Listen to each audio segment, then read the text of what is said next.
imensa riqueza, graça sem fim recebemos. Aleluia, aleluia, aleluia, aleluia, aleluia, aleluia, aleluia, aleluia.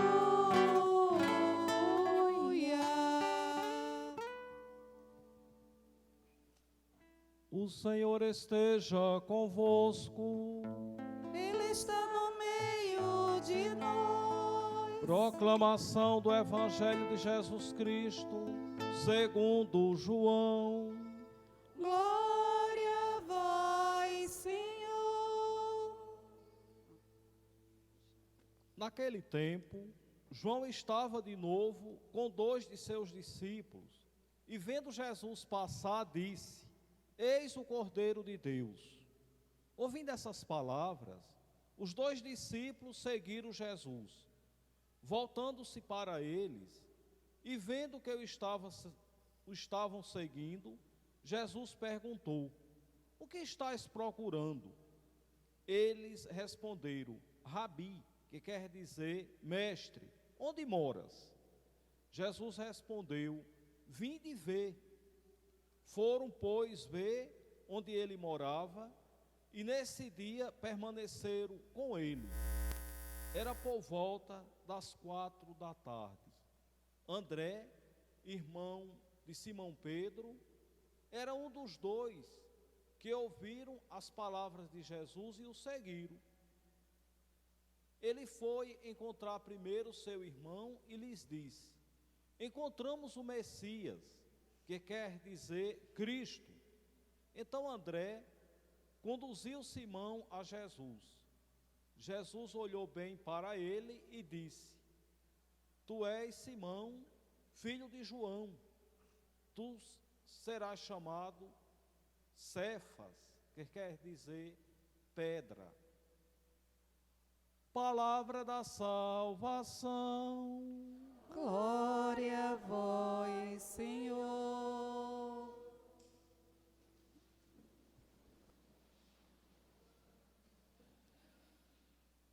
Terminado o tempo litúrgico chamado tempo natalino, o ciclo do Natal, que concluímos domingo passado com a festa solene do batismo do Senhor, iniciamos na igreja o chamado tempo comum. Neste tempo comum, nós somos chamados a contemplar a missão pública, a vida pública de Jesus. Jesus que durante uns 3 anos aproximadamente, vai anunciar para o seu povo, para o povo hebreu, o reino de Deus, que tem em Jesus a sua plenitude. Por isso que Deus outrora preparou o povo de Israel através da mensagem enviada pelos profetas, desde Abraão, Moisés, os profetas, tiveram este papel fundamental, preparar o povo para acolher a boa nova da salvação trazida pelo Messias, por Jesus, o Filho de Deus, aquele que veio nos salvar, aquele que veio revelar a face de Deus, que é um Pai bondoso e misericordioso, que quer que todos nós caminhemos na sua presença. Mas as leituras deste segundo domingo do tempo comum, elas têm uma conotação vocacional. A primeira leitura que nós escutamos do primeiro livro de Samuel, vai falar da vocação deste jovem, Samuel. Deus que o chama para a missão profética. E a missão do profeta era uma missão árdua e desafiadora, pois ao profeta caberia dizer para o povo esta grande verdade que já era conhecida por todos, que Deus ama a todos, que Deus não faz acepção de pessoas, que Deus é aquele que caminha no meio do seu povo. Esta era uma verdade que o profeta deveria anunciar. Mas a missão do profeta era acompanhado de algo que muitas vezes não agradava a sociedade daquele tempo, pois caberia também ao profeta dizer para as pessoas o que era preciso melhorar na vida. Então o profeta era aquela pessoa que anunciava as maravilhas de Deus, mas também era aquela pessoa que dizia: é preciso uma conversão, uma mudança de vida, uma mudança de atitudes. Por isso que a missão do profeta era uma missão desafiadora e árdua, e nem sempre o profeta ia ser bem acolhido.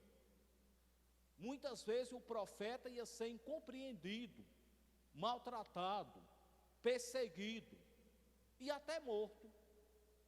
Foi o que aconteceu com Samuel. Quando ele se dispõe em seguir os passos de Jesus, fala: Senhor, que o teu servo escuta. É a resposta de Samuel diante do chamado do Senhor. Ele tem consciência de que ele estava assumindo uma missão desafiadora, anunciar as maravilhas de Deus, mas também corrigir na vida daqueles filhos e filhas de Deus aquilo que era preciso corrigir.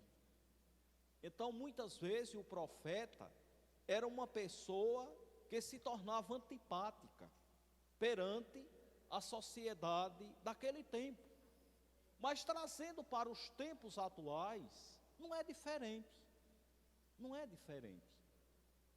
Todos ficam felizes e batem palmas, quando ouve, que é uma verdade, que Deus nos ama a todos com amor de Pai, e como disse, na época do seu breve pontificado, de apenas 33 dias, o Papa João Paulo I, ele dizia: Deus ama a todos nós com amor de pai e com uma ternura de mãe. São palavras do Papa João 23, que só passou conduzindo a igreja 33 dias, em 1978, onde muitos de nós, inclusive eu, ainda éramos criança. Mas o profeta é aquele que tem a missão de mostrar o caminho, não o caminho que ele quer, mas o caminho que Deus quer. E qual o caminho que Deus quer que nós trilhemos? O caminho da verdade, da justiça, da paz. Então, o profeta é aquela pessoa que muitas vezes não é compreendida, até mesmo pelas pessoas de fé, como aconteceu com os profetas de Israel. Os profetas de Israel, muitos deles, que foram hostilizados até dentro do templo. Naquele tempo, o templo de Jerusalém era um lugar de encontro com Deus, onde as pessoas iam para ouvir a palavra de Deus, para agradecer as graças recebidas e pedir as graças necessárias para as suas vidas. Mas muitas vezes a voz do profeta incomodava até dentro do templo. O que vai acontecer com o profeta Samuel? A missão que Deus está confiando a Samuel, se nós seguirmos a leitura deste primeiro livro de Samuel, vai ser corrigir a própria vida dos filhos de Eli, aquele que foi encarregado de sua formação como sacerdote do templo. Então a gente percebe nesta primeira leitura que a vida do profeta não era uma vida fácil. Ninguém queria ser profeta. Era Deus que escolhia. e dava para aquela pessoa esta missão, porque o profeta deveria dizer, não o que as pessoas queriam ouvir, mas o que Deus quisesse que ele dissesse. Aí está a diferença. Então, cada vez hoje que nós nos colocamos diante da palavra de Deus, diante também dos ensinamentos da igreja, que é a continuadora do anúncio da boa nova da salvação trazida por Jesus, por isso que Jesus vai dizer para os seus apóstolos: quem vos ouve, a mim ouve. Quem vos despreza, também me rejeita. Jesus não tem meio termo, ele é claro.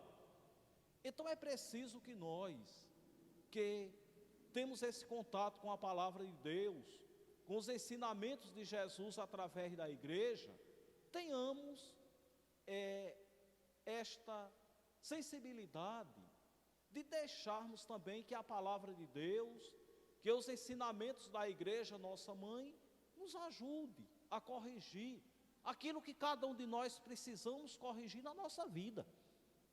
Todos nós temos esta necessidade. Por isso que a igreja, ela é mãe e mestra. Mãe e mestra. Mãe é aquela que cuida, mestra é aquela que educa.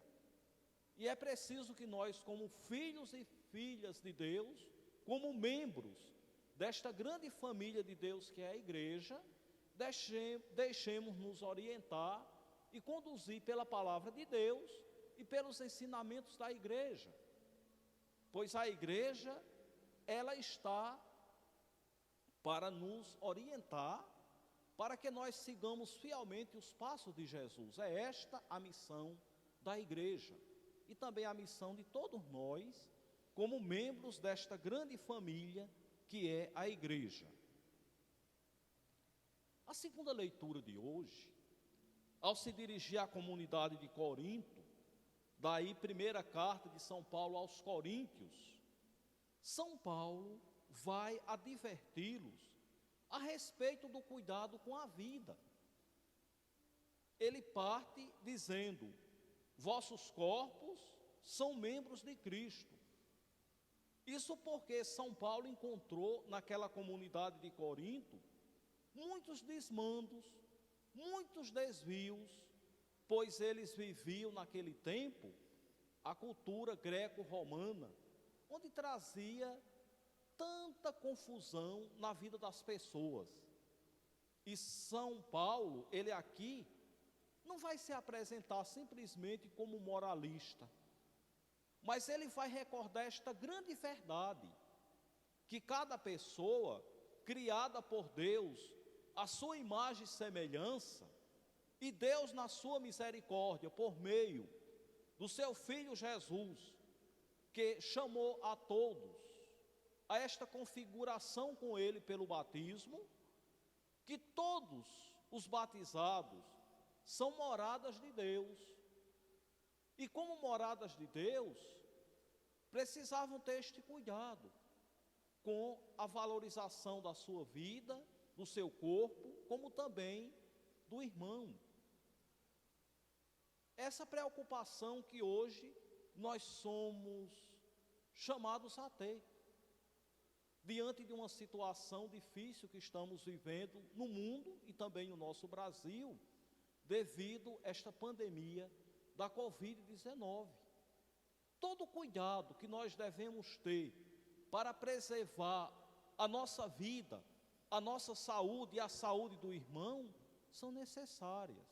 Precisamos ter esses cuidados, seguindo as orientações da Organização Mundial de Saúde e de todos aqueles que desejam o bem de cada pessoa, pois como templos de Deus, como moradas de Deus, nós temos o dever de preservar a nossa vida, de preservar também a vida dos irmãos. Então é esta a grande mensagem que São Paulo vai dirigir à comunidade cristã de Corinto, no século I, mas esta advertência de São Paulo serve também para nós, 21 séculos depois, 20 séculos depois. Esse cuidado que devemos ter com a nossa vida, com a vida do irmão na sua totalidade, pois todos somos templos, moradas de Deus. O cuidado que nós devemos ter com a nossa vida, também com a vida do irmão, pois a vida, ela é um dom de Deus a ser preservada por todos nós. O evangelho de hoje vai falar da vocação dos primeiros apóstolos, André e Pedro, que eram irmãos. Os dois, segundo a descrição do evangelho de São João, eram discípulos de João Batista. João Batista foi aquele profeta que teve como missão mostrar Jesus para o povo hebreu. E São João Batista faz a apresentação de Jesus como o Cordeiro de Deus, eis o Cordeiro de Deus. E diante daquelas palavras, que chamou a atenção de André, que vai procurar o seu irmão Simão, Pedro, para este encontro com Jesus, Segundo alguns estudiosos da Sagrada Escritura, que são chamados exegetas, aqui está a origem da comunidade cristã da igreja, que começa com duas pessoas, com André e com Simão. E hoje, esta família de Deus que está presente no mundo inteiro, e que Deus, na sua bondade, também nos deu a graça de fazermos parte desta família pelo batismo. Pelo batismo nós somos membros desta grande família de Deus que é a igreja que nosso Senhor Jesus Cristo instituiu sobre a profissão de fé de André, de Pedro, dos apóstolos. Por isso que nós dizemos que a nossa igreja é católica, ou seja, está presente em todo o universo, em todo o mundo, e também é apostólica. Por que a nossa igreja é apostólica? Porque Jesus Cristo, ele é a pedra angular da nossa fé. E Jesus nos transmitiu esta verdade através do testemunho de André, de Pedro, dos demais apóstolos. A nossa fé se fundamenta em Jesus, a pedra angular da nossa fé. Mas o testemunho dos apóstolos nos ajudam a ter esse encontro com Jesus, na escuta da sua palavra, na recepção dos sacramentos, na participação da Eucaristia. Lembrando que em cada Santa Missa, Jesus nos alimenta em duas mesas, que em cada Eucaristia, essas duas mesas formam uma unidade, a mesa da palavra e a mesa da Eucaristia. Esta é a grande verdade que a Sacrosanto Concílio do Concílio Vaticano II vem recordar para nós. Jesus que nos alimenta a mesa da sua palavra e a mesa da Eucaristia. Mas o evangelho de hoje nos faz ou nos leva a fazer uma pergunta: onde mora Jesus? Foi o que perguntaram aqueles dois discípulos de João: Mestre, onde moras? E Jesus diz: vinde ver. Jesus não dá a resposta: eu moro em tal rua ou em tal bairro. Jesus os chama para conhecê-lo de perto. E aquele conhecimento foi tão assim gratificante na vida daqueles dois discípulos de João, que eles se encantaram pela boa nova de Jesus, ao ponto que deixaram tudo para se tornar apóstolos. E esses dois apóstolos, eles têm um papel muito importante na história da igreja. André, segundo uma tradição que remota os primeiros séculos da igreja, foi o grande evangelizador do Oriente. Enquanto São Pedro se torna o grande evangelizador do Ocidente. Por isso que a igreja, una, santa, católica e apostólica, respira com esses dois pulmões, o Oriente e o Ocidente. Por isso que ainda nos tempos atuais, a igreja do Oriente vê em Santo André o seu padroeiro, aquele que levou para aquelas terras a boa nova da salvação trazida por Jesus. Assim como o Ocidente tem esta veneração para com São Pedro, aquele que Jesus confiou a missão de ser o sinal visível da unidade da igreja. Por isso que o próprio Jesus muda o nome de Simão para Cefas, que quer dizer pedra. Verdadeiramente, a pedra da igreja é Jesus, a pedra angular. Mas São Pedro recebe de Jesus essa missão de ser o sinal visível da unidade da igreja. E hoje, quem é o sucessor de Pedro, ou de São Pedro? É Francisco. Então, por isso que toda a igreja no mundo inteiro deve ter esta atenção e esta oração voltada para aquele que recebeu, como Pedro recebeu, a missão de ser o sinal visível da unidade da igreja. É por isso que em cada Eucaristia nós rezamos pelo Papa, né? Pelo Papa, como pelo bispo da diocese. Atualmente, a nossa diocese, o nosso bispo foi transferido para uma outra missão na diocese de Jequié. Continua conosco até março como administrador apostólico, com as mesmas prerrogativas do bispo diocesano. Então, por isso que em cada Eucaristia nós rezamos pelo Papa e pelo bispo. O nosso bispo agora como administrador apostólico desta diocese, que é a porção do povo de Deus, da igreja que está na diocese de Alagoinhas. Então, este evangelho hoje, ele é riquíssimo em ensinamento. Mas aquela pergunta que os apóstolos, que aqueles dois primeiros apóstolos fizeram: mestre, onde moras? E Jesus vai dizer: vinde e vê. Nós podemos também traduzi-las hoje em outras palavras. Qual a nossa missão de batizados, de membros da família de Deus que é a igreja? Em outras palavras, qual a nossa vocação? Vocação quer dizer chamado.